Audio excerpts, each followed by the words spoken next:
പ്രിയ അധ്യാപകരെ, വിദ്യാർത്ഥികളെ, നമസ്കാരം. പ്രഗത്ഭ അധ്യാപകനും ഇന്ത്യയുടെ രണ്ടാമത്തെ പ്രസിഡന്റുമായ ഡോക്ടർ എസ് രാധാകൃഷ്ണൻ്റെ ജന്മദിനമായ സെപ്റ്റംബർ 5-നാണ് അധ്യാപക ദിനം ആചരിക്കുന്നത്. അധ്യാപക ദിനത്തോടനുബന്ധിച്ച് ഇന്നത്തെ പ്രത്യേക പരിപാടിയിൽ ഏറെക്കാലം അധ്യാപന രംഗത്ത് തൻ്റേതായ വ്യക്തിമുദ്ര പതിപ്പിച്ച, തൻ്റെ തനത് ശൈലി കൊണ്ട് ധാരാളം ശിഷ്യഗണങ്ങളെ സമ്പാദിച്ച ശ്രീ മുഹമ്മദ് കുട്ടി സാറെ നമുക്കിന്ന് കൂടുതൽ പരിചയപ്പെടാം. സാറേ, അർദ്ധവുമായി സ്വാഗതം. സാർ, താങ്കൾ ഉറുദു പഠനം ആരംഭിച്ചത് എന്നു മുതലാണ്? അത് ആരംഭിക്കാനുള്ള ഒരു താല്പര്യം എവിടെ നിന്നാണ് ഉണ്ടായത്? ഞാൻ 1965-66 5-ാം ക്ലാസ്സിൽ പഠിക്കുന്നത്. കോഴിക്കോട് JDT ഇസ്ലാം. കേരളത്തിൽ 5 വിദ്യാലയത്തിലാണ് അന്ന് ഉറുദു ഉള്ളത്. അതെല്ലാവർക്കും അറിയുന്നതാണ്. കണ്ണൂർ, തലശ്ശേരി, പിന്നെ കോഴിക്കോട് ഹിമായത്തുൽ ഇസ്ലാം ഹൈസ്കൂൾ, JDT ഇസ്ലാം ഹൈസ്കൂൾ, മലപ്പുറം മോഡൽ ഹൈസ്കൂൾ, MSPയിൽ വന്നിട്ടില്ല. അങ്ങനെ 5 സ്കൂളിലാണ്. അപ്പം കോഴിക്കോട് JDT ഇസ്ലാം ഹൈസ്കൂൾ 5-ാം ക്ലാസ് മുതൽ ഞാൻ ആദ്യത്തെ 15 ദിവസം ആലോചിച്ചു, ഈ ഭാഷ എങ്ങനെയാണ്, ആർക്കും പിടികിട്ടാത്തതാണല്ലോ. അപ്പം എല്ലാവരോടും അന്വേഷിച്ചു. 15-ാം ദിവസമാണ് ഞാൻ ഉറുദു ക്ലാസ്സിലേക്ക് മാറിയിരിക്കുന്നത്. ഈ ഭാഷയുടെ പ്രാധാന്യം, ഇതിൻ്റെ ലാളിത്യം, ഇതിൻ്റെ ആ സിംപ്ലിസിറ്റി, വേഗത്തിൽ ഉറുദു ഭാഷ അസിമുലേറ്റ് ചെയ്യാൻ കഴിയും, നമുക്ക് സ്വീകരിക്കാൻ കഴിയും. അതാണ് ഇതിൻ്റെ ഒന്ന്. പിന്നെ ഉറുദു ഭാഷയുടെ പ്രാധാന്യം പറഞ്ഞാൽ ഭാരതത്തിൽ യഥാർത്ഥത്തിൽ ഉറുദു ഭാഷയാണ് 65-70% ആൾക്കാർ സംസാരിക്കുന്നത്. ഇത് പറയുമ്പോൾ ചിലപ്പോൾ ആൾക്കാർക്ക് ഇഷ്ടപ്പെടണമെന്നില്ല. അപ്പോൾ ഉറുദു ഭാഷയുടെ പ്രാധാന്യം, ഉറുദു മതേതരത്വത്തിൻ്റെ, അതുപോലെ തന്നെ ഉറുദു സമത്വത്തിൻ്റെ, ദേശീയതയുടെ ഒക്കെ, മനുഷ്യത്വത്തിൻ്റെ ഒക്കെ ഒരു ഭാഷയായിട്ടാണ് കരുതി. അതേമാതിരി തന്നെ ഉറുദു പഠിക്കുന്ന കുട്ടികളുണ്ട് 10-ാം ക്ലാസ്സിലൊക്കെ. അന്ന് ടെക്സ്റ്റ് ബുക്കൊന്നും പ്രിസ്ക്രൈബ്ഡ് അല്ല, കുറച്ച് സ്റ്റാൻഡേർഡ് ഉള്ള ബുക്കുകളായിരുന്നു. അപ്പം അതിൽ കവിതകളുണ്ടായിരുന്നു. 5-ലും 6-ലും 7-ലും. പിന്നെ കേരള ഉറുദു റീഡർ അല്ല. കേരള ഉറുദു റീഡർ 85-ലാണല്ലോ വന്നത്. പിന്നെ ഞാൻ 10-ാം ക്ലാസ്സിലാകുമ്പോഴാണ് മദ്രാസ് ഗവൺമെൻറ്റിൻ്റെ ബുക്ക് വന്നത്. ഏതായാലും ഉറുദു ഭാഷ എടുത്തത് എനിക്ക് ജീവിതത്തിന് വലിയൊരു ആശ്വാസമായി. നമ്മൾ ഒരു ജീവിതമായിട്ട് ബന്ധപ്പെട്ട് ഒരു ജീവിതം കെട്ടിപ്പടുക്കാൻ ഉറുദു ഭാഷ 5-ാം ക്ലാസ്സിൽ നിന്ന് തുടങ്ങി MA വരെ ഉറുദു ആണ് പഠിച്ചിട്ടുള്ളത്. സാർ, താങ്കൾ ഉറുദു പഠനം ആരംഭിക്കുന്ന കാലത്ത് കേരളത്തിൽ ഉറുദുവിൻ്റെ പ്രചാരണം എത്രത്തോളം ഉണ്ടായിരുന്നു, എത്രത്തോളം ശക്തമായിരുന്നു? അതായത് ഞാൻ പഠിക്കാൻ തുടങ്ങുന്ന സമയത്തൊക്കെ ഉറുദുവിൻ്റെ പ്രചാരണം കുറച്ച് കുറവായിട്ടാണ് എനിക്ക് അനുഭവപ്പെട്ടത്. കാരണം ഇന്ന് കാണുന്നതിൻ്റെ 5% പ്രചാരണം അന്നില്ല. പിന്നെ 10-ാം ക്ലാസ് വരെ നമ്മളെ സ്കൂൾ പറഞ്ഞാൽ അവിടെ ഉറുദു ഉണ്ട്, MN സത്യാർത്ഥി, അത് കഴിഞ്ഞാൽ പിന്നെ വാഹിദ് മുനീർ, ഇവരൊക്കെയാണല്ലോ പഠിപ്പിക്കുന്നത്. അപ്പോൾ ഇവരെ പറ്റിയിട്ടൊക്കെ നല്ലൊരു കോൺസെപ്റ്റാണ് ആൾക്കാരുടെ ഇടയിൽ. എന്നാലും 10-ാം ക്ലാസ്സൊക്കെ കഴിഞ്ഞ് ഇറങ്ങുമ്പോഴാണ് ഗവൺമെൻറ് പരീക്ഷകൾ വെച്ചത്. ലോവർ, ഹയർ ഒക്കെ. ലോവർ ഒരു കൊല്ലാണ് നടത്തിയത്. അപ്പം 72-ൽ ലോവർ ഉണ്ടായിരുന്നു, ഹയറും ഒപ്പാണ് തുടങ്ങിയത്. ഞാൻ 73-ലാണ് ഹയർ പാസ്സാകുന്നത്. അങ്ങനെ പിന്നെ അക്കാലത്ത് ട്രെയിനിങ് ഒന്നുമില്ല അധ്യാപകർക്ക്. എന്നെ പഠിപ്പിച്ചിട്ടുള്ള അധ്യാപകർക്ക് പരിശീലനമില്ല വൈദ്യ മുനിയറിന്. അപ്പോൾ അവർക്ക് സെക്രട്ടറി പോക്കറ്റിൽ നിന്നാണ് പൈസ കൊടുത്തിരുന്നത്. ഏത് ഗവൺമെൻറ് ഈ മാസ്റ്റർ റോളിലോ ശമ്പളമോ അല്ലായിരുന്നു. 130 രൂപ എൻ്റെ അധ്യാപകന് കൊടുത്ത്. അങ്ങനെയൊക്കെയാണ്. എന്നിരുന്നാലും പിന്നെ നമ്മൾ ഈ ഇൻ്റർ ഡിസ്ട്രിക്ട്, പിന്നെ ഇൻട്രാ ഡിസ്ട്രിക്റ്റൊക്കെ കളികൾ വരുമ്പോൾ ഉറുദു കുട്ടികളൊക്കെ കാണും. പിന്നെ ഉറുദു ഭാഷയുടെ പ്രാധാന്യം ഈ ചന്ദ്രിക പത്രങ്ങളിൽ, പ്രത്യേകിച്ച് ശനിയാഴ്ച വരാതിപ്പതിപ്പ് ഉണ്ടാകും. ചന്ദ്രികക്ക് അന്ന് ഇതുണ്ടായിരുന്നു. അതിലൊക്കെ ഉറുദു ഭാഷയെ പറ്റിയിട്ട് വളപട്ടണം അബ്ദുള്ള സാഹിബ്, അതേമാതിരി തന്നെ ഒരു ഫക്കീർ സാഹിബ്, നമ്മളെ സഫിയാബിയുടെ പിതാവ്, അദ്ദേഹം തലശ്ശേരിയിൽ നിന്നൊക്കെ ഈ ലേഖനങ്ങൾ, സഫിയാബിയുടെ പിതാവ്, അവരൊക്കെ ലേഖനങ്ങളൊക്കെ എഴുതും. അതിൻ്റെ ഇടയിലാണ് 73-ല് തലശ്ശേരി ആസ്ഥാനമായിട്ട് ഒരു ഓൾ ഇന്ത്യ സമ്മേളനം, അത് പിന്നെ 75-ലേക്ക് മാറ്റി. മനസ്സിലായോ? അങ്ങനെ 75-ലും അത് നടന്നില്ല, 76-ലാണ് നടന്നത്. അപ്പം ഈ കോൺഫറൻസ് വരുന്നത് വരെ കുറേ പേര് പരീക്ഷകളൊക്കെ പാസ്സായി. എന്നിരുന്നാലും വ്യാപകമായിട്ട് ഉറുദു വന്നിട്ടില്ല. 73 മുതൽ അല്പസ്വല്പം ഓരോ സ്കൂളുകളിൽ 10 കുട്ടികൾ 15 കുട്ടികളൊക്കെ ഉറുദു പഠിക്കാൻ വന്നു. പക്ഷെ ഹൈസ്കൂളിൽ അന്നൊന്നും ഉറുദു വന്നിട്ടില്ല. ഹൈസ്കൂളിൽ ഉറുദു വരുന്നത് പിന്നെ ഇങ്ങനെയൊക്കെ കുട്ടികൾ ഇത് പാസ്സായിട്ടും ഒരു 77 മുതലാണ്.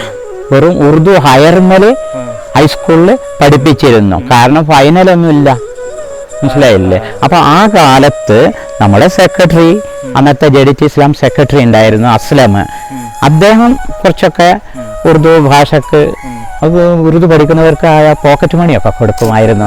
പോക്കറ്റ് മണിയൊക്കെ കൊടുക്കും. അതുപോലെ ഒരു 5 രൂപ ഒരു കൊല്ലത്തിൽ കൊടുക്കും. 5ാം ക്ലാസ് കഴിഞ്ഞപ്പോൾ 5 രൂപ, 6ാം ക്ലാസ് കഴിഞ്ഞപ്പോൾ 5 രൂപ ആണ്.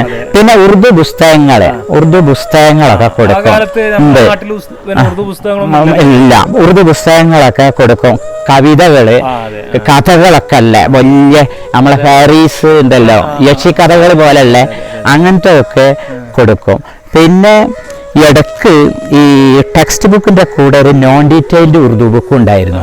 പഞ്ചതന്ത്ര കഹാനിയ, പ്രേംചന്ദ് കെ അഫ്സാനയൊക്കെ പറഞ്ഞിട്ട് 8ലും 7ലും 8ലും ഉണ്ടായിരുന്നു, 9ലും ഉണ്ടായിരുന്നു. 10ാം ക്ലാസ്സിൽ ഒരു ബുക്ക് ഉണ്ട്, പക്ഷെ പരീക്ഷക്കൊന്നുമില്ല, അതുകൊണ്ട് അത് ആരും പഠിച്ചിട്ടില്ല. ഇങ്ങനെയൊക്കെയാണ്. എന്നാലും മെല്ലെ ആയിരുന്നു ഉറുദുവിന്റെ വികസനം വന്നത്. ആദ്യഘട്ടത്തിൽ ഇത് അടിച്ചിറങ്ങിയവരെ ആണ്. പക്ഷേ ഈ ഔദ്യോഗികമായി 5 മുതൽ 10 വരെ ഈ 5 സ്കൂളിലെ ഉറുദു പഠിച്ചിട്ടുള്ളൂ. പിന്നെ ഒരു 70-71 ചേന്നമംഗല്ലൂര്, കൊടിയത്തൂര്, കണ്ണൂര്, കൊണ്ടോട്ടി, തൃശ്ശൂര്, ഒറ്റപ്പാലം സ്ഥലങ്ങളിൽ ഉറുദു ക്ലാസുകൾ വ്യാപകമായി. ഒറ്റപ്പാലം ഉണ്ടായിരുന്നു. KPZ തങ്ങൾ, ഒറ്റപ്പാലം, പട്ടാമ്പി. ചോദിക്കാനേ പൊതുവെ പറയപ്പെടുന്ന നമ്മളെ ഈ മലബാർ ഇലാക്കയിലാണ് കൂടുതൽ.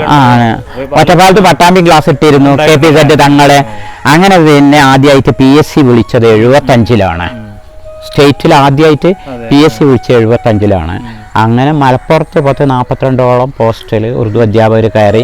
കോഴിക്കോട് 18 പോസ്റ്റിൽ. അങ്ങനെയാണ്. ഞാൻ അന്ന് വേറൊരു ജോലിയിലായിരുന്നു. പ്രചാരണം ആദ്യഘട്ടത്തിൽ കുറവായിരുന്നു. പിന്നീട് ഇതൊരു ജോലി ഉറപ്പാണല്ലോ പറഞ്ഞു, പിന്നെ അങ്ങോട്ട് തള്ളിച്ച വന്നു. സാർ, താങ്കൾ എവിടെ നിന്നൊക്കെയാണ് ഉറുദു പഠിച്ചത്? അതായത് നിങ്ങൾ പിന്നെ പഠിച്ച സ്ഥാപനങ്ങൾ, പ്രധാനപ്പെട്ട സ്ഥാപനങ്ങൾ ഏതൊക്കെയാണ്?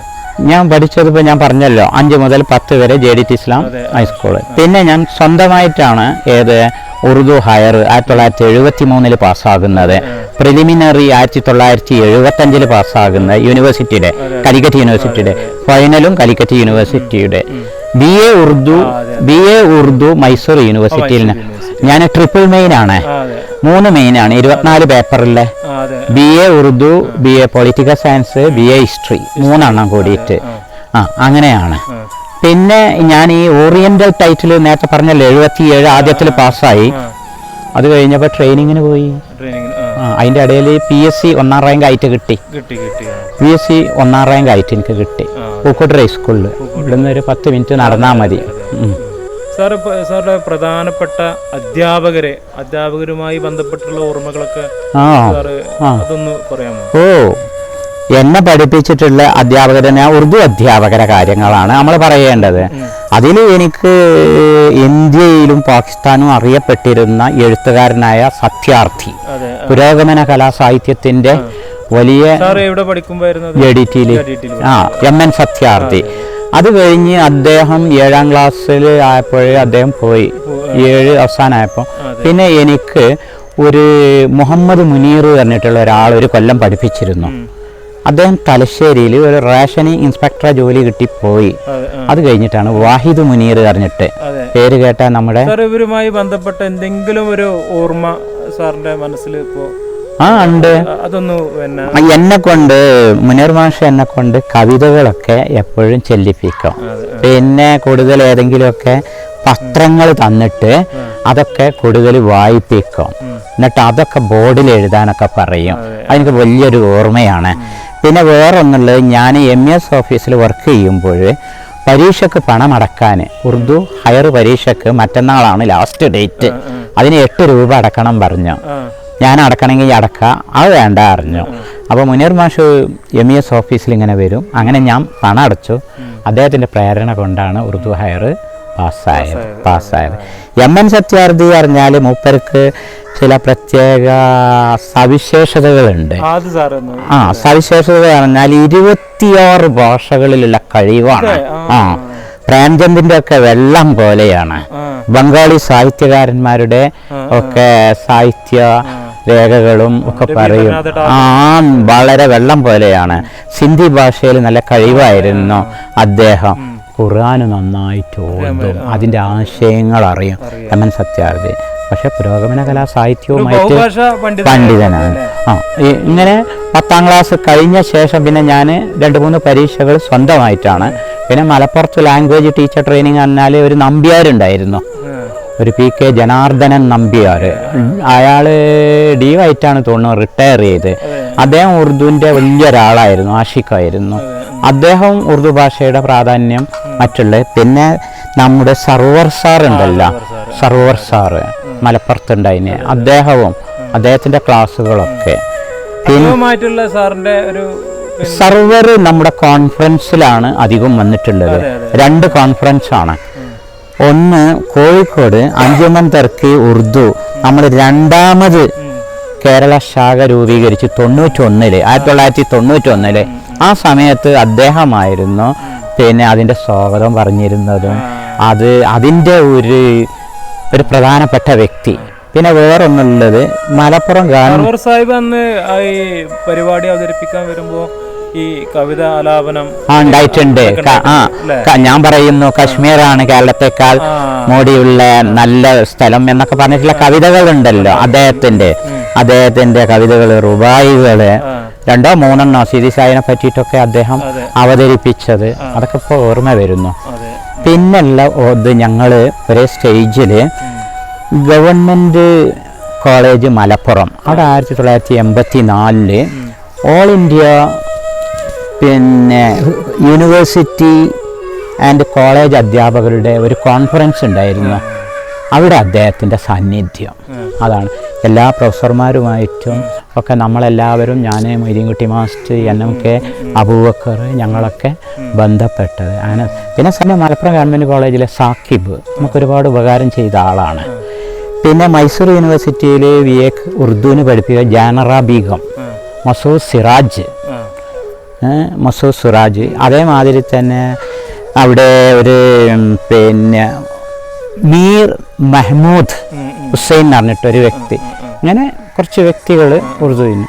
പിന്നെ ഇപ്പോൾ ഉസ്മാനിയ യൂണിവേഴ്സിറ്റിയിൽ നമ്മളെ സഹായിച്ചിട്ടുള്ളത് അന്നത്തെ അവിടുത്തെ ഹെഡ് സയ്യിദ ജാഫർ, പിന്നെ അവിടെ യൂസുഫ് സർമസ്ത്, പർവീൻ ഫാത്തിമ, ആതിഖ് ഷാ, ഇത്തരം പ്രൊഫസർമാർ അവിടെ സഹായിച്ചിട്ടുണ്ട് ഉറുദുവിൻ്റെ ഇതിന്. അതാണ്.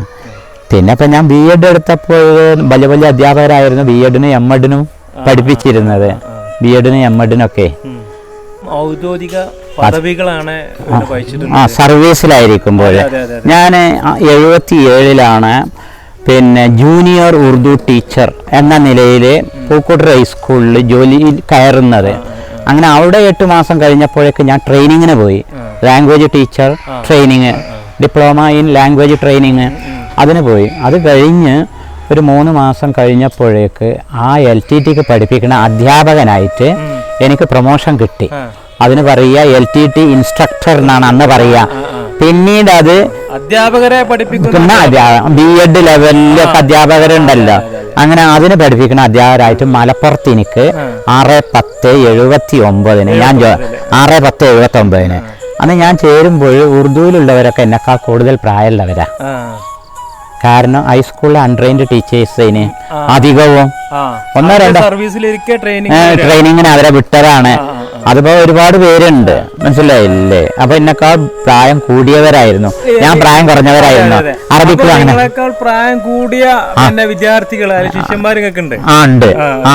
അതിപ്പോ കൊട്ടുകാരുണ്ടായിന് അധ്യാപകനെ കൊണ്ടുപോയിട്ട് സെയ്ദലവി, പിന്നെ കോയ, വടക്കാങ്ങര കോയ, അങ്ങനെ 13 ആളെ എന്നെക്കാൾ പ്രായമുള്ളവരായിരുന്നു. 2 പേര് ഇതിന്റെ സമാനമായിട്ടുള്ള പ്രായമുള്ളവരായിരുന്നു.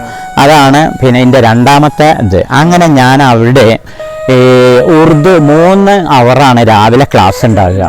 ഈ രാവിലെ ക്ലാസ് കഴിഞ്ഞാൽ പിന്നെ 2 അവർ ബാക്കിയുള്ളതിൽ 1.5 മണിക്കൂർ TTCക്ക് സൈക്കോളജി എഡ്യൂക്കേഷൻ. ഇത് പഠിപ്പിക്കും. കാരണം അവിടെ TTL വർക്ക് ചെയ്യുന്നവർ TTC ക്ലാസ് എടുക്കണം എന്നുള്ള ഒരു നിയമമുണ്ട്. അവിടെ എൻ്റെ ഒരു അധ്യാപകൻ ഉണ്ട്, ഞങ്ങളെ ശരിക്കും ഗുരു എന്ന് തന്നെ പറയാം, ശ്രീനിവാസ മാഷ്. അദ്ദേഹം പറഞ്ഞു ഇവിടെ TTC പഠിപ്പിക്കാൻ ഞാൻ പോകണം, അവിടെ പറ്റൂല. അപ്പോൾ നമ്മൾ അത് പഠിപ്പിക്കും. അങ്ങനെയൊക്കെ ആയിരുന്നു. അപ്പോൾ അത് കഴിഞ്ഞ് അപ്പോൾ സർവീസിലിരിക്കെയാണ് ഞാൻ ഈ ഡിഗ്രിയും PGയും പിന്നെ B.Edന് ഒരു വർഷം ലീവ് എടുത്ത് പോയി. പിന്നെ അത് M.Ed എടുക്കാൻ വേണ്ടിയിട്ടാണ് B.Ed എടുത്തത്. അങ്ങനെ M.Ed എടുത്ത് 2-3 വർഷം കഴിഞ്ഞപ്പോഴാണ് ഡയറ്റിലേക്ക് വിളിച്ചത്. മനസ്സിലായോ? 88-ലാണ് M.Ed എടുത്തത്. 91-ല് ഡയറ്റിലേക്ക് വിളിച്ചു. Principal, senior lecturer. അത് ഡയറ്റ് പ്രിൻസിപ്പാള് വലിയ പോസ്റ്റ്, അത് കുറഞ്ഞ വ്യത്യാസമുള്ളൂ. സീനിയർ ലെക്ചറർ പിന്നെ ലെക്ചറർ, അങ്ങനെ ഞാൻ 3നും അപ്ലൈ ചെയ്തു. അപ്പൊ എനിക്ക് നടുത്താ കിട്ടിയ സീനിയർ ലെക്ചറർ. അത് 25/6/92 ജൂൺ 25-ാം തീയതി 1992. പ്രത്യേക കാര്യം ശ്രദ്ധിച്ചു, എല്ലാ വർഷവും അതുപോലെ ഡേറ്റും കൃത്യമായി ഓർത്തെക്കുന്നുണ്ട്. കാരണം ഒരു ജീവിതത്തിലുള്ളതാണല്ലോ, എല്ലാവർക്കും സാധിക്കുന്ന ഒരു കഴിവല്ല. അല്ല, അധ്യാപകരായാൽ ഇതൊക്കെ ഓർമ്മിക്കണം. അധ്യാപകർ അവരുടെ ശമ്പളം കാര്യങ്ങളൊക്കെ അല്ലേ ഓർമ്മിക്കുക, അത് പോരാ. അത് സർവീസ് കയറിയത്. കാരണം ഒരു കമ്പ്യൂട്ടർ തന്നെ ആയിരിക്കണം ഒരു അധ്യാപകൻ. ഒരു കമ്പ്യൂട്ടറോ ഇപ്പൊ ആർട്ടിഫിഷ്യൽ ഇന്റലിജൻസ് ഒക്കെ വന്ന സ്ഥിതിക്ക് അധ്യാപകൻ ഒരു കമ്പ്യൂട്ടർ ആയിരിക്കണം എന്നുള്ളതാണ്. അങ്ങനെ അവിടെ 16 വർഷമാണ് ഡയറ്റിൽ വർക്ക് ചെയ്തത്. ആ 16 വർഷം സീനിയർ ഗ്രേഡ് ലെക്ചറർ, അതിൽ 3 കൊല്ലം പ്രിൻസിപ്പാൾ ഫുൾ എഡീഷൻ ചാർജായിട്ട് വഹിച്ചിട്ടുണ്ട്. ഭയങ്കര ജില്ലല്ലത്, പ്രിൻസിപ്പാൾ ഇല്ല ഇനി അവിടെ. അപ്പൊ ഞാൻ എന്നെ നോക്കല്. പക്ഷെ എനിക്ക് ഗവൺമെന്റ് പിന്നെ അത് ഗസറ്റിലൊക്കെ വരണം. അവിടെ സീനിയർ ലെക്ചറർ പ്രിൻസിപ്പാൾ എന്ന പോസ്റ്റിലൊക്കെ വർക്ക് ചെയ്യുന്നപോലെ ഗസറ്റിൽ പേര് വരണം. അതാണ് ഗസറ്റഡ് ഓഫീസർ എന്ന് പറയുന്നത്. അപ്പോൾ അത് കഴിഞ്ഞു. അങ്ങനെ പിന്നെ അവിടുന്ന് പിന്നെ ഞാൻ പാലക്കാട് ഡയറ്റിലേക്ക് മാറി. അങ്ങനെ ഞാൻ റിട്ടയർ ചെയ്തു. 30/6 പാലക്കാട് റിട്ടയർ ചെയ്ത് 4 കൊല്ലം പാലക്കാട് ഡയറ്റിൽ വർക്ക് ചെയ്യുന്നു. 30/6 റിട്ടയർ 30/6/2008. സാർ ഈ സർവീസിൽ വരുന്നതിന് മുമ്പ് എവിടെയൊക്കെ ജോലി ചെയ്തിട്ടുണ്ട്? ഞാൻ സർവീസിൽ വരുന്നതിന് മുമ്പ് ഒരു 3 മാസം ഞാൻ പഠിച്ച സ്ഥാപനത്തിൽ തന്നെ അവിടുത്തെ ഓഫീസിൽ ക്ലാർക്കായിരുന്നു. JDT orphanage. അത് കഴിഞ്ഞ് പിന്നെ ഞാൻ ജൂൺ 1972 ജൂൺ മുതൽ 77 നവംബർ 9 വരെ MESന്റെ സെൻട്രൽ ഓഫീസ് ഉണ്ട് കോഴിക്കോട്. ആ കോഴിക്കോട് ഓഫീസിൽ അക്കൗണ്ടന്റ്, അഡ്മിനിസ്ട്രേറ്റീവ് ക്ലാർക്ക് ഒക്കെ ആയിട്ട് വർക്ക് ചെയ്തിട്ടുണ്ട്. അങ്ങനെ പിന്നെ ഞാൻ ഈ PSCയിൽ 1ാം റാങ്ക് ആവണതിൻ്റെ ഒരു 22 ദിവസം മുമ്പ് കൊടുവള്ളി ഹൈസ്കൂളിൽ എംപ്ലോയ്മെന്റ് മുഖേന HSA ഉറുദു ആയിട്ട് വർക്ക് ചെയ്തിട്ടുണ്ട്. അന്ന് 10-40 കുട്ടികളുണ്ടായിരുന്നു. അധ്യാപന രംഗത്തേക്ക് കടന്നു വരുന്ന അവിടെയാണ് എംപ്ലോയ്മെന്റ്. അങ്ങനെ അത് 1977 ഒക്ടോബർ 18 മുതൽ നവംബർ 8-ാം തീയതി വരെ ആണ് ഞാൻ എംപ്ലോയ്മെന്റ് മുഖേന വർക്ക് ചെയ്യുന്നത്. കുട്ടികളൊക്കെ വളരെ ഈഗറായിരുന്നു. ഹിന്ദി സിനിമയിൽ ഉറുദുവിന്റെ സ്വാധീനത്തെ കുറിച്ചായിരുന്നു നമ്മൾ ചർച്ച ചെയ്തുകൊണ്ടിരുന്നത്. അപ്പോൾ സാറേ, അപ്പോൾ ഈ പഴയ കാലത്തെ സിനിമയെ കുറിച്ചായിരുന്നു നമ്മളിപ്പോ പറഞ്ഞത്. ഈ ആധുനിക കാലഘട്ടത്തിലെ സിനിമകളിൽ എത്രത്തോളം ഉറുദുവിന്റെ ഒരു സ്വാധീനം ഉണ്ട്? ഉറുദുവിന്റെ സ്വാധീനം അത് ഹിന്ദി എന്ന ടൈറ്റിൽ സെൻസർ ബോർഡ് കൊടുക്കുകയാണ്. 95% അതിൽ സംസാരിക്കപ്പെടുന്ന പദങ്ങളൊക്കെ നമ്മൾ അനലൈസ് ചെയ്താൽ ഉറുദുവിലുള്ളതാണ്. അപ്പോൾ ഹിന്ദി സിനിമ ഞാൻ പറയട്ടെ, ഒരു 68 വരെ ഉറുദു സിനിമ, ഉറുദു ലാംഗ്വേജ് പറയുക. ചിലത് ഹിന്ദുസ്ഥാനി എന്ന് പറയും. ഹിന്ദി വളരെ അപൂർവമായിരുന്നു. ഇപ്പൊ മുഗളെ ആയുധത്തിന് തന്നെ ബ്ലാക്ക് ആൻഡ് വൈറ്റ്, അതിന് ഹിന്ദി ആദ്യം കൊടുത്തിരുന്നത്. അങ്ങനെ സെൻസർ ബോർഡ് ഹിന്ദുവിന്നാക്കി. ഹിന്ദുവി എന്ന് പറഞ്ഞാൽ എന്താണ്? ഉറുദു ആണ് ഹിന്ദുവി എന്നാക്കി. അങ്ങനെ ഒരുപാട് ഫിലിംസിന് ഹിന്ദുസ്ഥാനിയാണ് നൂർജാൻ എന്ന ഫിലിം. അത് ഉറുദു ആണ് ഫുള്ള്, അതിലെ പാട്ടുകൾ. അതിൽ ഹിന്ദി ഇല്ല. ഇപ്പൊ അടുത്ത കാലം റസിയ സുൽത്താന 14 വർഷം എടുത്തിട്ട് ഉണ്ടാക്കിയിട്ടുള്ള റസിയ സുൽത്താന, അത് ലക്നവി ഉറുദു ആണ്. മനസ്സിലായി? പാക്കീസ 17 വർഷം എടുത്തിട്ടുണ്ട്. ഇപ്പൊ നേരത്തെ കൈസൻ ലൈല 26 കൊല്ലം എടുത്തിട്ടുണ്ട്. അത് ഇപ്പോൾ ഇങ്ങോട്ട് വരാൻ വേണ്ടിയിട്ട്. അപ്പൊ അതൊക്കെ നമ്മൾ വീക്ഷിക്കുമ്പോഴേ ഒരു പദം നമുക്ക് ഹിന്ദി അതിൽ നിന്ന് കിട്ടൂല. ഹിന്ദി എന്ന് ഞാൻ ഉദ്ദേശിച്ചത് ഈ ദ്രാവിഡപരമായിട്ടുണ്ടല്ലോ, മലയാളവും തമിഴും ഒക്കെ കലർന്ന ഹിന്ദി, സംസ്കൃതമൊക്കെ കലർന്ന അത് ഹിന്ദി ഫിലിം ഇതുവരെ ഇറക്കിയതിലില്ല. ഉറുദു തന്നെയാണ്. അതായത് ഉറുദു ഗാനങ്ങൾ രചിക്കണമെങ്കിൽ ഉറുദു കവികൾക്കേ കഴിയൂ. അതിന്റെ മ്യൂസിക്കൽ ഡയറക്ടേഴ്സിന് ഉറുദു ശരിക്കറിയും. ഇപ്പൊ മ്യൂസിക്കൽ ഡയറക്ടേഴ്സ് നൗഷാദ് അലി. അതിന്റെ മുമ്പ് ഒരുപാട് പേരുണ്ടായിരുന്നു. നൗഷാദ് അലിയാണ് നമ്മൾ കൂടുതലായിട്ട് അറിയുന്നത്. ഉറുദു പ്യുവറാണ് അദ്ദേഹത്തിന്. ഒരു ഫിലിം അദ്ദേഹം ഡയറക്റ്റ് ചെയ്തിട്ടുണ്ട്, പാലക്കി പറഞ്ഞിട്ട് ഉറുദു. ഒരുപാട് ഉറുദു പാട്ടുകൾ അതിലുണ്ട്. പക്കീസ അത് മ്യൂസിക് ആരാണ്? നൗഷാദ് അലിയാണ്. മുഗളെ ഹസൻ നൗഷാദ് അലിയാണ്. പിന്നെ മേരെ ഉസൂർ, ഷക്കീൽ ബദായനി പാട്ട് എഴുതിയിട്ടുള്ള എല്ലാ പടങ്ങളും ആരാണ്? നൗഷാദ് അലിയാണ്. എസ് ടി ബർമന്റെ അത് ഈ ശക്തി സാമന്തന്റെ ഇതാണ്. പക്ഷെ അതൊക്കെ നോക്കിയാലും അപ്പൊ നമ്മൾ ഹിന്ദിയിലായിരിക്കും പേര് എങ്കിലും അത് അമർ പ്രേം, പക്ഷെ ഉറുദു ആണ്. അത് 100% അതിലെ പാട്ടുകളും അതിന്റെ കൊളോക്കിയൽ, അതിന്റെ കോൺവെർസേഷൻ, അതിന്റെ ഇന്ററാക്ഷൻ. അതുപോലെ പാട്ടുകാരിലും മുഹമ്മദ് റാഫി, നൂർജഹാന്, ധാരാളം ആളുകൾ ഇവരൊക്കെ ഉറുദു ബാക്ക്ഗ്രൗണ്ട് ഉള്ള അല്ലെങ്കിൽ ഉറുദു നല്ല രീതിയിൽ ഉറുദു പ്യുവർ ആയിട്ട് അറിയുന്നവരാണ്. നമ്മളെ ഈ അനാർക്കലി സിനിമ അല്ലെങ്കിൽ മുഗളെ ആസം സിനിമയുടെ ഒരു ഷൂട്ടിങ്ങിന്റെ റെക്കോർഡിങ്ങിന്റെ പാട്ട് റെക്കോർഡ് ചെയ്യുന്ന സമയത്ത് ദിലീപ് കുമാർ പറയുകയുണ്ടായി ലതാ മങ്കേഷ്കറോട്, നിങ്ങൾ ഉറുദു പഠിച്ചിട്ട് വരും, ഉറുദു ശരിക്കും ഉച്ചരിക്കാൻ പഠിക്കുക ശരിയല്ലാന്ന്. ശരിയാണ്, അത്രത്തോളം ആണ്. ഇപ്പൊ കോയിനൂറില് ഒരു പാട്ടുണ്ട്, മധുവൻ രാധിക എന്നിട്ടുള്ള പാട്ട്. 6 മാസമാണ് അദ്ദേഹം ഉറുദു ഫിലിമാണ് എസ് യു സണ്ണിയുടെ മേള 17 പാട്ടുള്ള കമാൽ അമ്രോയുടെ പാക്കീസ, റസിയ സുൽത്താന, പിന്നെ അതുപോലെ തന്നെ വേറെയും ഒരുപാട് കിനാര, പൂലി ഒക്കെ പറഞ്ഞിട്ടുള്ള ഒരുപാട് പടങ്ങള് കമാൽ അമ്രോയുടേതുണ്ട്. പിന്നെ ഏറ്റവും പ്യുവർ നിങ്ങൾ ശ്രദ്ധിക്കുകയാണെങ്കിൽ അതിനിപ്പോൾ ഏതാണ്ട് 64 കൊല്ലം പഴക്കമുണ്ട്. മേരെ മെഹബൂബ് പറഞ്ഞിട്ട് അതിലെ സംഭാഷണം എന്താ അറിയുക, അത് കാണുന്നേ വേണം. കണ്ടാൽ പിന്നെയും കാണാൻ തോന്നും. മേരെ മെഹബൂബ് എന്നുള്ള അത്. പിന്നെ ഈ ദീദാറ് പറഞ്ഞിട്ട് ഇപ്പം ഞാൻ ഉറുദുക്ക് വിട്ട് ദീദാറ്, ദിലീപ് കുമാറിൻ്റെ ദീദാറ്. പിന്നെ അതുപോലെ തന്നെ ലീഡർ ഉറുദു ഫിലിമാണ്. ലീഡർ അതിൽ ആദ്യത്തെ പാട്ടുണ്ട്, അപ്പിനി ആസാദി എന്നിട്ട് സ്റ്റാർട്ട് ചെയ്യുന്ന ഒരു പാട്ട്.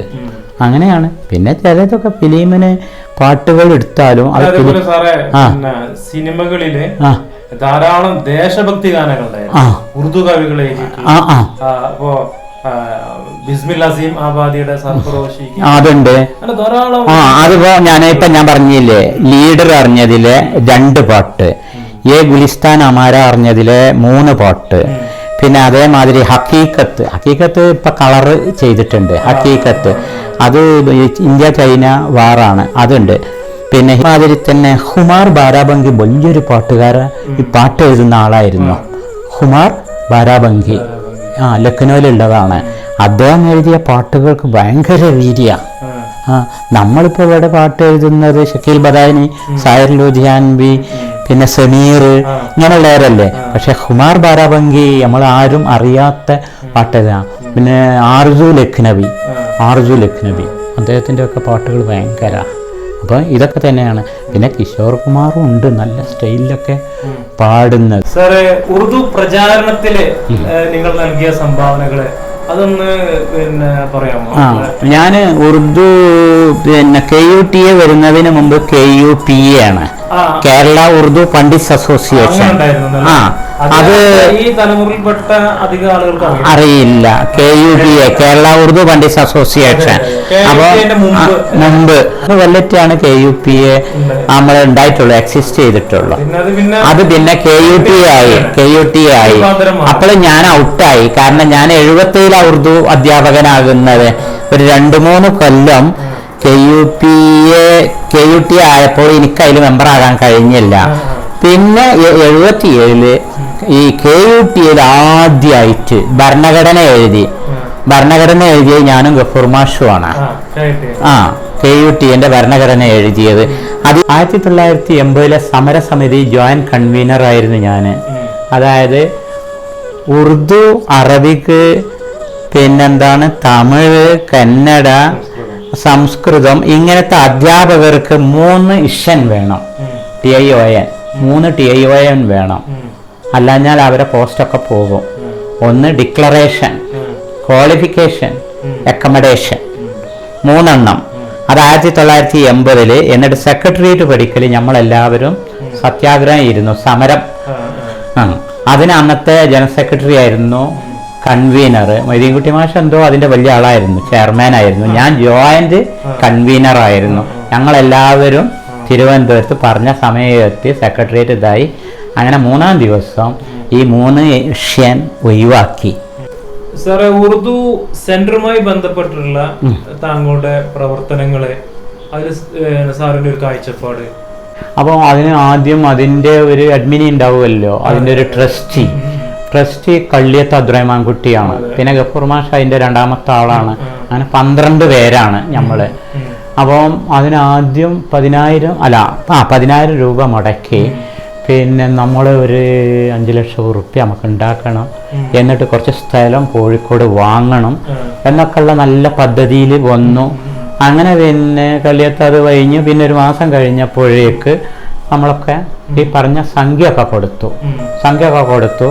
പിന്നെ അത് പോരാ, അത് ഇതായി. ലാസ്റ്റിൽ പിന്നെ അധ്യാപകർ 1000 രൂപ വീതം എടുത്തു. 14 ലക്ഷം രൂപയായി. അങ്ങനെ പിന്നെ കോഴിക്കോട്ട് നമ്മൾ ഒരുപാട് സ്ഥലം പോയി നോക്കി. ലാസ്റ്റിൽ ഇപ്പം നമ്മൾ സെൻറ്ററിൻ്റെ ബിൽഡിങ് കെട്ടിയ സ്ഥലം നമ്മൾ വാങ്ങി. അങ്ങനെ അത് ഭരണഘടന എന്ന് ഞാൻ സ്വന്തമായിട്ടാണ് എഴുതിയ ഭരണഘടന. A മുതൽ Z വരെയാണ് അതിൻ്റെ ലക്ഷ്യങ്ങൾ. A മുതൽ Z വരെ.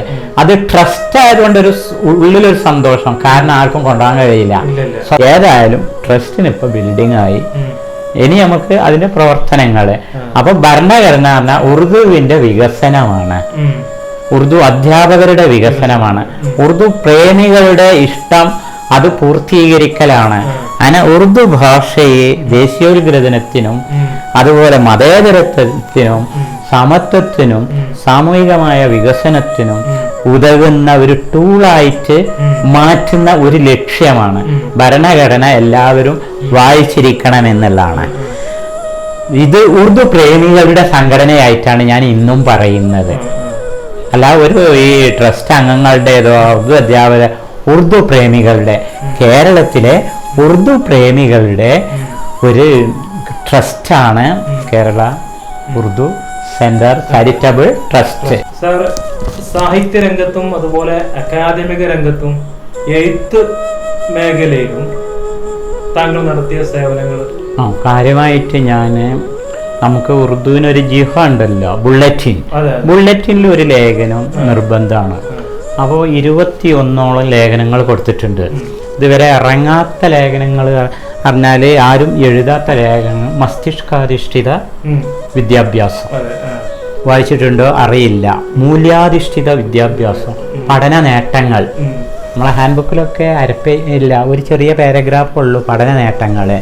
പിന്നെ creativity, constructivism, evaluation, the teacher, the research. പിന്നെ ഭാഷയിലെ ആധുനിക പ്രവണതകൾ 2004 മുതൽ ഞാൻ എഴുതിയിട്ടുണ്ട്, പുതിയ കൺസ്ട്രക്റ്റിവിസം. പിന്നെ ദിൽക്കഷിൽ ലേഖനങ്ങൾ, ഇങ്ങനെത്. പിന്നെ അക്കാദമികമായിട്ട് കരിക്കുലം, സിലബസ്, ടെക്സ്റ്റ് ബുക്ക്. കഴിഞ്ഞ ഒരു 8 കൊല്ലം മുമ്പ് വരെ കേരളത്തിൽ ഇറങ്ങിയിട്ടുള്ള ബുക്കുകളിൽ ഞാൻ സജീവമായി പങ്കെടുത്തിരുന്നു. ടെക്സ്റ്റ് ബുക്ക് ഉണ്ടാക്കുന്നതിൽ, ഹാൻഡ് ബുക്ക് ഉണ്ടാക്കുന്നതിൽ, കരിക്കുലം ഉണ്ടാക്കുന്നതിൽ MLL ക്ലാസ്സുകളൊക്കെ എടുത്തിട്ടുണ്ട്. പിന്നെ DLED കരിക്കുലം ഉണ്ടാക്കുന്നതിൽ പങ്കെടുത്തിട്ടുണ്ട്. അധ്യാപകരോടും കുട്ടികളോടും എന്തെല്ലാം നിർദ്ദേശങ്ങളാണ്, എന്തെല്ലാം കാര്യങ്ങളാണ് പറയാനുള്ളത്? നമ്മുടെ ഈ ഭാഷ വളരെ അതിൻ്റെ മാധുരി, അതിൻ്റെ ശരീനി, അതിൻ്റെ ആ മാധുര്യം ശരിക്ക് ആസ്വദിക്കണം. അതിന് ഒരുപാട് മീഡിയകളുണ്ട്. അത് കുട്ടികളായാലും അധ്യാപകരായാലും രക്ഷിതാക്കളായാലും സമൂഹമായാലും സ്വീകരിക്കണം. അതിൽ ഒന്നാണ് ഈ ചാനലുകൾ, ഓഡിയോ വിഷ്വൽ ചാനലുകൾ. അതിൽ DD ഉറുദു ഉണ്ട്, ഉറുദുവിൻ്റെ പ്രസാരണമായിട്ടുള്ള ഒരുപാട് ചാനലുകളുണ്ട്. അത് കാണുന്നു. ടെലിവിഷൻ ചാനലുകളും അതേമാതിരി തന്നെ ടെക്നോളജിക്കലായിട്ട് കമ്പ്യൂട്ടർ തുറന്നു കഴിഞ്ഞാൽ അവർ പാട്ട് വേണം, അല്ലെങ്കിൽ നമ്മൾ പിന്നെ നെറ്റ് എടുത്തു കഴിഞ്ഞാൽ ഒരു പാട്ട് വേണം. അത് ആസ്വദിക്കാൻ കഴിയണം. ഗാനങ്ങൾ, പിന്നെ പത്രങ്ങളിലൊക്കെ വരുന്ന ഉറുദു ലേഖനങ്ങളുണ്ടല്ലോ, അതൊക്കെ നമ്മൾ ശരിക്കും വായിക്കണം. പിന്നെ ഉറുദുവിൻ്റെ പുസ്തകങ്ങൾ ഒഴിവ് സമയത്ത് വായിക്കണം. ഉറുദു മെറ്റീരിയൽസ് കളക്ട് ചെയ്യുക. അതുപോലെ കുട്ടികളുടെ സ്മാർട്ട് റൂം ഉണ്ടല്ലോ, സ്മാർട്ട് റൂം അത് ശരിക്കും ആക്റ്റീവ് ആകണം സ്കൂളിലെ. ഉറുദു ഭാഷയും അത് സ്കൂളിൻ്റെ എല്ലാമാണ് ഉറുദു ഭാഷ എന്നുള്ളത് സമൂഹത്തെ കൊണ്ട് അംഗീകരിപ്പിക്കുക. ഇത് കുട്ടികളിലൂടെ എത്തിപ്പിക്കണം. അധ്യാപകർ എന്ത് ചെയ്യണം? അപ് ടു ഡേറ്റ് ആയിരിക്കണം. ഉറുദു ഭാഷയിൽ ഗസലായാലും കവിതകളുടെ ഏത് ശാഖയായാലും സാഹിത്യം, ഗദ്യ സാഹിത്യത്തിൻ്റെ ഏത് ബ്രാഞ്ചായാലും അധ്യാപകർ അതിലൊക്കെ അപ് ടു ഡേറ്റ് ആയിരിക്കണം. ടീച്ചേഴ്സിന് ക്ലാസ് റൂമിൽ ശരിക്കും കുട്ടികൾക്ക് പഠിപ്പിക്കാനുള്ള കോമ്പിറ്റൻസി, അവർക്ക് അതിനുള്ള കമ്മിറ്റ്മെൻറ്റ്, അത് ശരിയായ രീതിയിൽ ക്ലാസ് റൂമിൽ സംവിധാനം ചെയ്യുക, പെർഫോം ചെയ്യാൻ കഴിയണം ഉറുദു ഭാഷ ഡെവലപ്പ് ചെയ്യാൻ. അപ്പോൾ എന്ത് ലക്ഷ്യമാകുകയാണെങ്കിലും ഉറുദു ഭാഷയുടെ വികസനം, ഉറുദു ഭാഷയിലൂടെ വ്യക്തിത്വ വികസനം, ഉറുദു ഭാഷയിലൂടെ സാമൂഹ്യ വികസനം, ദേശീയ ഉത്ഗ്രഥനം, ഇങ്ങനെയുള്ള ഒന്നാണ്. പിന്നെ അധ്യാപകരെ സംബന്ധിച്ചിടത്തോളം അധ്യാപകർ ഉറുദു അധ്യാപകന് കുറേയൊക്കെ റിലേറ്റഡ് ആയിട്ടുള്ള വിഷയങ്ങൾ അറിഞ്ഞിരിക്കണം. മനഃശാസ്ത്രത്തിലൊക്കെ അപ് ടു ഡേറ്റ് ആയിരിക്കണം. ഗൈഡൻസ് ആൻഡ് കൗൺസിലിങ്, റിസർച്ച്, പിന്നെ അതേമാതിരി തന്നെ സ്കൂൾ ഭരണം, മനസ്സിലായില്ലേ, കുട്ടികളുടെ ആരോഗ്യപരമായ കാര്യങ്ങൾ, പിന്നെ ഈ ക്രിയേറ്റിവിറ്റി, ഇത്തരത്തിലുള്ള വിഷയങ്ങൾ, ഫിലോസഫി ആയാലും സോഷ്യോളജി ആയാലും ഇതൊക്കെ ഉറുദു അധ്യാപകനെയും ബാധിക്കുകയാണ് ചെയ്യുന്നത്. പിന്നെ ഉയർന്നു പഠിക്കണം, ലൈഫ് ലോങ് എഡ്യൂക്കേഷൻ ആകണം. പ്രത്യേകിച്ച് ഉറുദു അധ്യാപകർക്ക് ഒരു ചെറിയ സർട്ടിഫിക്കറ്റുമേൽ മാത്രം നമ്മൾ നിൽക്കരുത് എന്നുള്ളതാണ്. ഈ അധ്യാപക ദിനത്തിൽ നമ്മളോട് ഇത്ര നേരം ഉറുദുവിനെ പറ്റിയും തൻ്റെ അധ്യാപന ജീവിതത്തെക്കുറിച്ചും സംസാരിച്ച ശ്രീ മുഹമ്മദ് ടി സാർക്ക് എല്ലാവിധ ഭാവങ്ങളും നേരുന്നു. നന്ദി, നമസ്കാരം. എല്ലാവർക്കും ഭാവങ്ങൾ, ആശംസകൾ ഈ അധ്യാപക ദിനത്തിൽ എല്ലാവർക്കും നേരുന്നു.